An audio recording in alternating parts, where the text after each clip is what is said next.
So I want to speak real briefly on the respect the person's demon. Let's go to James real quick. Because see, that whole affiliate thing, that reveals certain individuals. What we see in the spirit is that certain people, I'll give you an example. There's people that want to be cool with certain people in GMS, but not other people. For example, let's say you live all the way across the country, not on the East Coast. Let's say you live on the West Coast, right? And you admire a certain elder or brother on the East Coast. You want that person on the East Coast to be your elder and the man to tell you what to do. But the people on the West Coast where you live, you feel like they beneath you, although they're above you. But because you don't look, they're not as popular, you like this person on the East Coast. So therefore, when your people on the West Coast tell you what to do, you don't want to do that because you feel like they're beneath you. Even though you ain't even in the group. You looking at the person on the East Coast saying, no, that's my elder. No, that's not how shit goes. That's not how order is set up. Every man in his own region. And that is a respect the person's demon, which shows a deeper issue. And this shit is grievous, man. It's grievous unto us. I myself don't like it. I don't like to be implicated. Don't throw my name into no shit. You want to be, if you wanted to be a part of GMS, you have to do it the way you were told. You can't throw my name in it. I'm just using that as an example. Not saying anybody did this, but we know of situations like that. Don't come name dropping. The people on your side of the country told you what to do. And instead of you doing that, you made name, oh, well, I'm already cool with this elder. That ain't got shit to do with nothing. Okay? Because I'm worried about my own region. Everybody worry about their own regions. And you got to respect the person's issue when you do that. Hebrews 4:12. Because see, that's what Jake don't really get. This truth is more. There's a lot of trap doors your ass can fall in when you in this truth. But the Most High knows all of us better than we know ourselves. And he knows what buttons to push and what blocks to set up. And your ass come and touch this booby trap and get blowed up. You step your foot over here and fall into a pit with snakes in it. The Lord will get your ass, man. Call halal la Yahweh, Bahashem Yahushai, Waha, Raha Kwadash. All praises and glory go to you, Lord. Double honors and respect go to our apostles, our elders, and our teachers, the men of great millstone. To you I say shalom. Salutations to the hopeful elect out there. It's your brother Ryan. Let's get into it. I put a snippet from the elder Manata Zagba's live today in the beginning of this video, which went into some very key points dealing with this truth. Very heavy video. I'll put the link to that video in the description portion of this video. However, I wanted to kind of lamb back off of what he was going into. And he went into several different portions. There's the chat room or WhatsApp demon that have gotten on brothers. The respecter of persons demon that have gotten on brothers. And I wanted to go into just a little bit of the history that I have endured in this truth, okay? So when I first came into this truth, it must have been about the end of 2019. Very sore year for me. I wanted to become a member of GMS. I had been watching a few elders that were a part of GMS, and I didn't know shit from nothing back then. I just knew that this was the truth when I heard it, and I wanted to be a portion of it. So I reached out, because at the time I was watching some elders from Dallas, specifically Elder Yashawamba.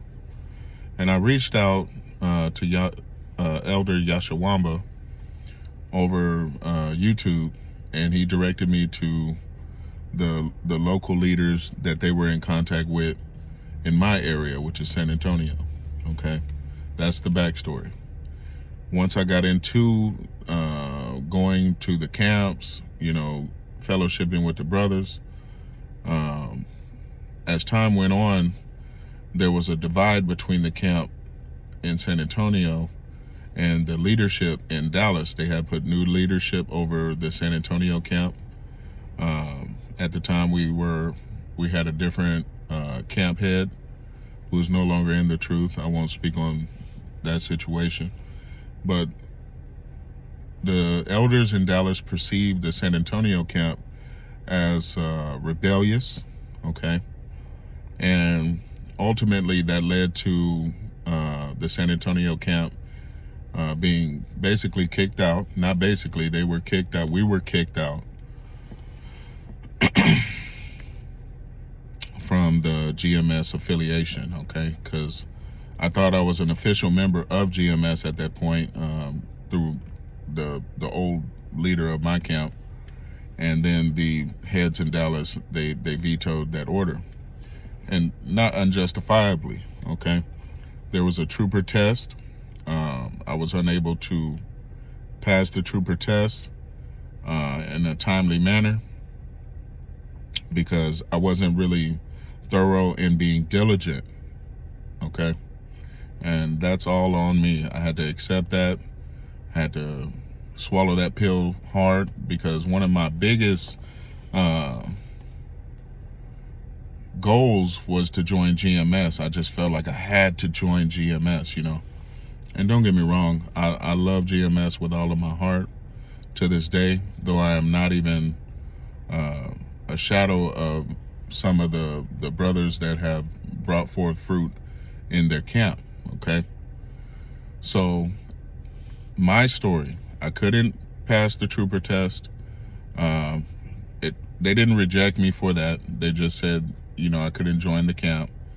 But then, you know, something went down with the leader of my camp at the time, and there was a rejection. Now, being tied up with the group in San Antonio, when they got kicked out of the chat, when they were disannulled and removed from GMS, I went with them, okay? And that one hurt a bit. It did for a while. I could have let it knock me out of the true, but I prayed to the Lord. I repented for being lukewarm. I've done everything in my power to try to learn from that experience, because ultimately I didn't view it as Dallas rejecting us, Elder Yashawamba, etc., etc. I viewed it as Yahweh Shai was not happy or pleased with my participation. So again, I went back to the drawing board. But what happened after that was, out of nowhere, the old head of my camp enters me into a new chat with brothers that were, I guess, once affiliated with GMS or a part of GMS, that had no longer ties with the group. And in this chat, it was a lot of, you know, regular stuff that brothers post, but it was a lot of, you know, anger and bitterness towards GMS, which I didn't feel. I've never felt anger or bitterness towards GMS for not being able to join GMS.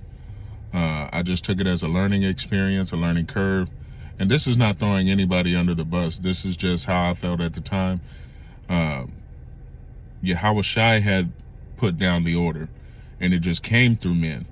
So who was I to get upset at these men when, in fact, I'm looking to please Yahweh Shai? Long story short, because of my love for GMS, brothers in that chat assumed that I was some type of spy, even though I had no connection or connection with any GMS members. I wasn't in any of their chats. None of them were discussing what was going on in this new chat with me. They perceived that I was spying on behalf of GMS, and I was removed from that chat shortly after being joined to that chat, which I didn't care anyway. I mean, at this point, I'm looking to please Yahweh Shai and move on with my life in the ministry the best I can. Now, how does this apply? While we sit here and I look at Elder Manata Zagba's video, I understand that there's a demon that goes around and hops on brothers, okay? multiple different types of demons.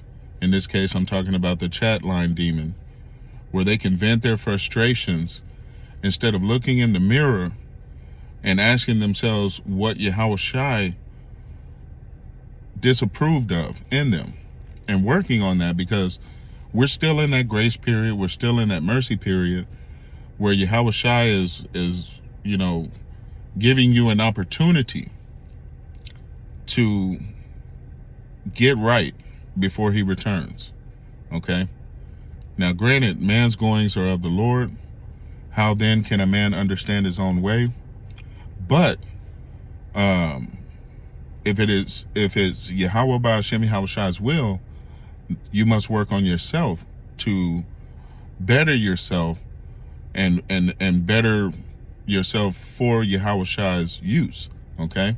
These are the conditions of the battle.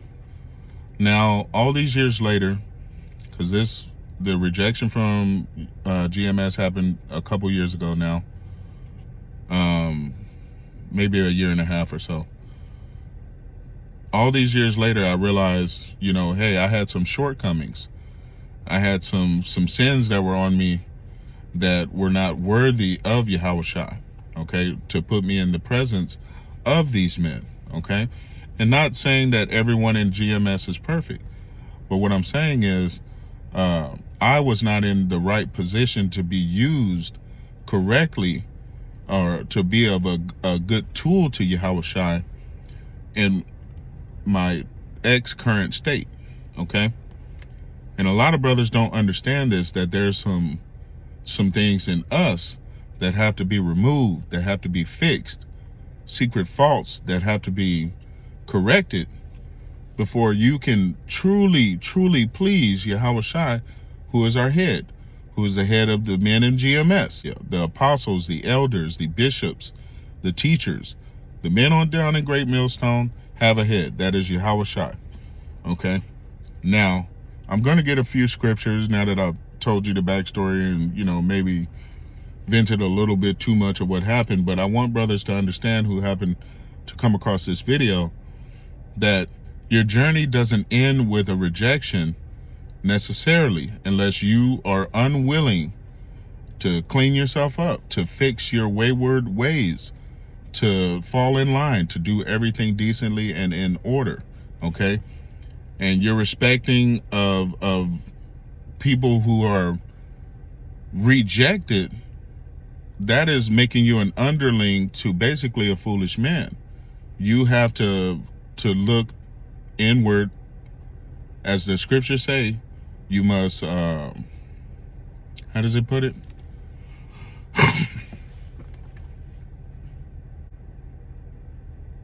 You must examine yourself, whether you be in the faith, okay?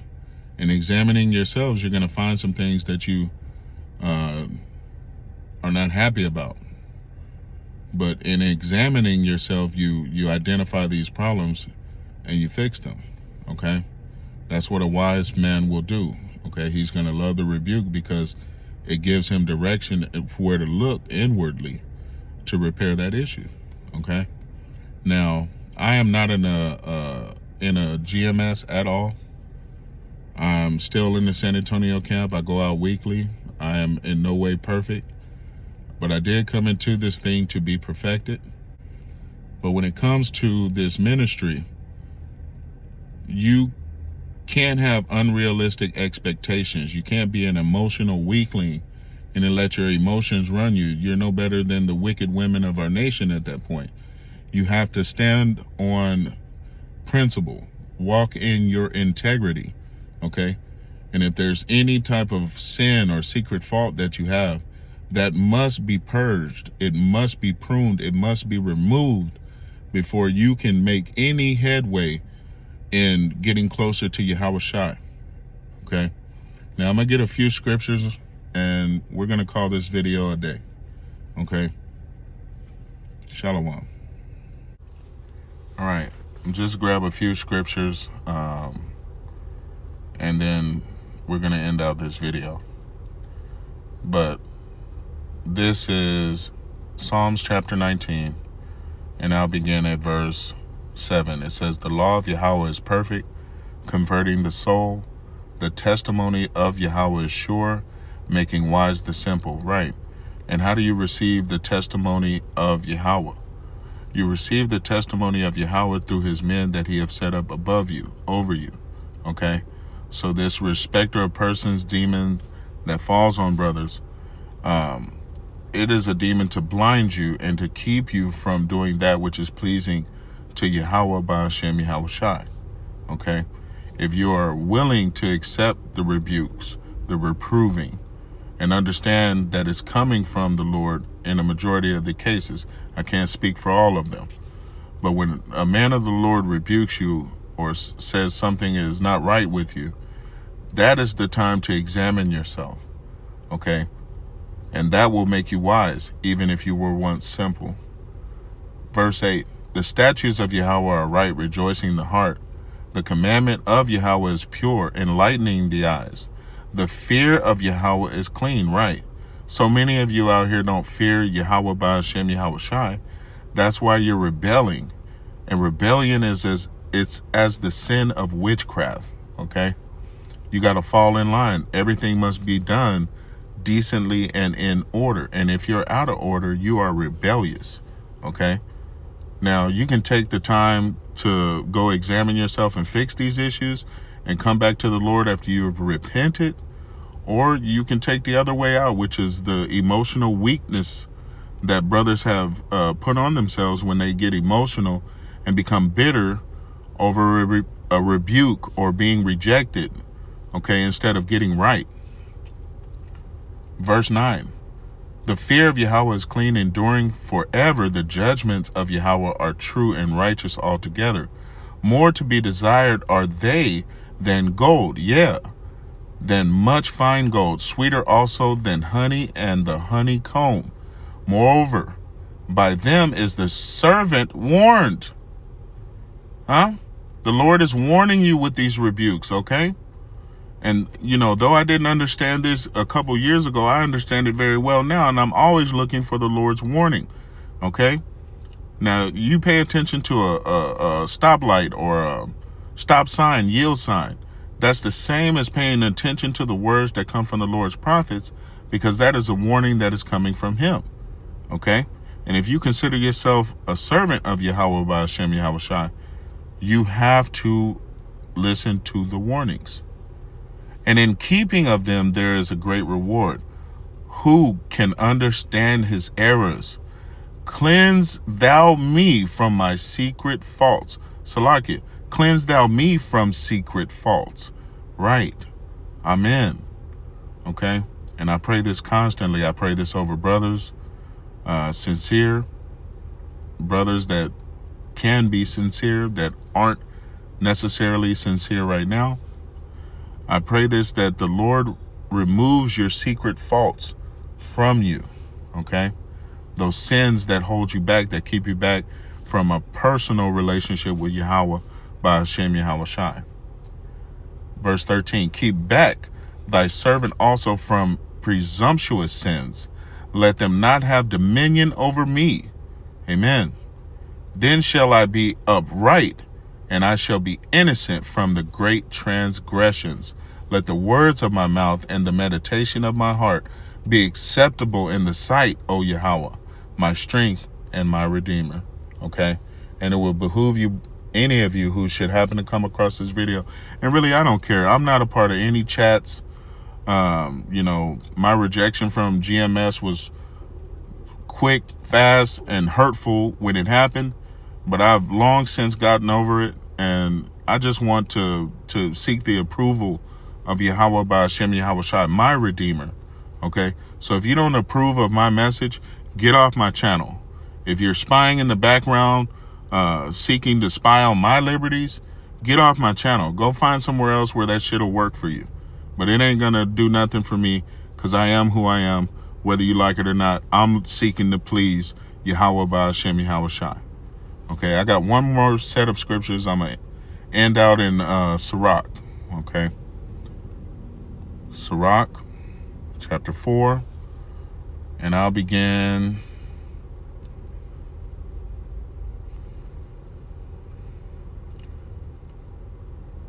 I'll begin at verse 20. It says, observe the opportunity and beware of evil, and be not ashamed when it concerneth thy soul. For there is a shame that bringeth sin, and there is a shame which is glory and grace. Accept no person against thy soul, and let not the reverence of any man cause thee to fall. Right. Okay. Seek out your own salvation with fear and trembling. Okay. You got to please Yahweh by Hashem Yahweh Shai. And if that means following in an order under someone you may not like, that's what you have to do to please Yahweh by Hashem Yahweh Shai, and get to doing it. Don't make any excuses. Verse 23, and refrain not to speak when there is an occasion to do good, and hide not thy wisdom in her beauty. For by speech wisdom shall be known, and learning by the word of the tongue. In no wise speak against the truth, but be abashed of the error of thine ignorance. Right. Okay. Shame on you if you can't identify the shortcomings you have. Okay. And ignorance, all ignorance is a lack of knowledge. Sometimes you don't have knowledge of certain matters. Okay. If someone brings it to your attention, be wise to learn. Okay. 26. Here's the point. Be not ashamed to confess your sins, and force not the course of the river. Make not yourself an underling to a foolish man, neither accept the person of the mighty. Strive for the truth unto death, and Yahweh shall fight for thee. Okay? And that speaks for itself. Strive for the truth unto death, and Yahweh by Hashem Yahweh Shai will fight for you. Okay? Leave all that other unnecessary political pride, ignorance at the doorstep. When you come into the house of the Lord, when you come into the congregation of Yahweh by Hashem Yahweh Shai, prepare yourself to find out what your shortcomings are and be ready to fix them so that you can be a useful tool in the ministry. Hopefully this has been edifying. I want to say Kal Halal La Yahweh by Hashem Yahweh Shai for this message. Until the next time, Israel, Shalom.